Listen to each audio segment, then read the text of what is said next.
ఒక తోటమాలి ఉన్నాడు. ఆయనకి మామిడికాయ తోటలు ఉన్నాయి. అతను చక్కగా ఆ ఒక్క సీజన్ లో పండే ఆ మామిడికాయల కోసము సంవత్సర కాలం అంతా వాటికి నీరు పెడతాడు. సంవత్సర కాలం అంతా వాటిని కాపుగాస్తాడు. సంవత్సర కాలం అంతా ఎవరు దాని మీదకి రాకుండా కంచి వేసి దాన్ని కాపాడటం ప్రారంభిస్తాడు. 2 మామిడి చెట్లు ఉన్నాయి.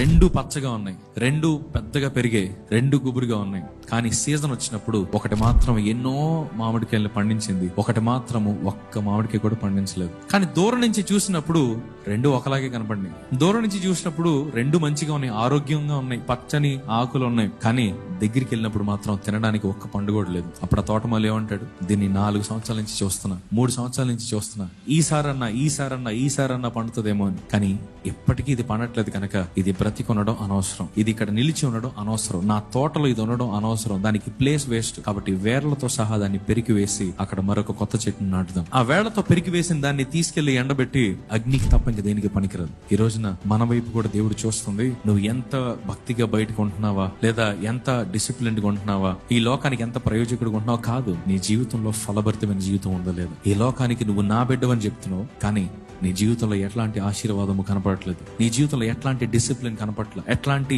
పరిశుద్ధత కనపడట్లేదు. ఆ 2 చెట్లు ఒకే నేలలో నాటబడ్డాయి. ఆ 2 చెట్లకు ఒకేలాంటి సన్ రైజ్ పడుతుంది. ఆ 2 చెట్లకు ఒకే నీరిస్తున్నారు. కానీ ఒకటి ఫలించింది, ఒకటి ఫలించలేకపోయింది. ఈ రోజున అందరికీ ఒకే వాక్యం చెప్పబడింది.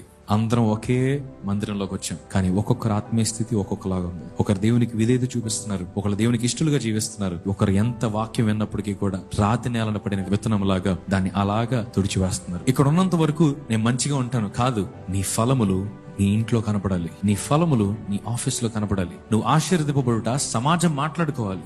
దేవుడు నీకు తోడుగా ఉన్నాడు, నువ్వు ఏ పని చేసినప్పటికీ కూడా ఆయన అభివృద్ధి పరుస్తాడని ఈ లోకము ప్రకటించాలి. ఈ రోజున అది నిజమైన ఫలభరితమైన జీవితం. హల్లెలూయా.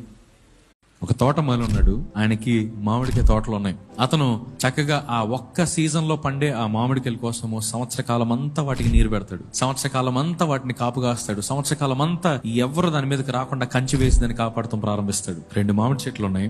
2 పచ్చగా ఉన్నాయి. 2 పెద్దగా పెరిగాయి. 2 గుబురుగా ఉన్నాయి. కానీ సీజన్ వచ్చినప్పుడు ఒకటి మాత్రం ఎన్నో మామిడికాయలు పండించింది. ఒకటి మాత్రము ఒక్క మామిడికాయ కూడా పండించలేదు. కానీ దూరం నుంచి చూసినప్పుడు 2 ఒకలాగే కనపడినాయి. దూరం నుంచి చూసినప్పుడు 2 మంచిగా ఉన్నాయి, ఆరోగ్యంగా ఉన్నాయి, పచ్చని ఆకులు ఉన్నాయి. కానీ దగ్గరికి వెళ్ళినప్పుడు మాత్రం తినడానికి ఒక్క పండు కూడా లేదు. అప్పుడు ఆ తోటమాలి ఏమంటాడు, దీన్ని 4 సంవత్సరాల నుంచి చూస్తున్నా, 3 సంవత్సరాల నుంచి చూస్తున్నా, ఈసారన్నా పండుతుందేమో అని. కానీ ఎప్పటికీ ఇది పండట్లేదు కనుక ఇది బ్రతికి ఉండడం అనవసరం, ఇది ఇక్కడ నిలిచి ఉండడం అనవసరం, నా తోటలో ఇది ఉండడం అనవసరం, దానికి ప్లేస్ వేస్ట్. కాబట్టి వేర్లతో సహా దాన్ని పెరికి వేసి అక్కడ మరొక కొత్త చెట్టును నాటుదాం. ఆ వేళ్లతో పెరికి వేసిన దాన్ని తీసుకెళ్లి ఎండబెట్టి అగ్నికి తప్ప ఇంకా దేనికి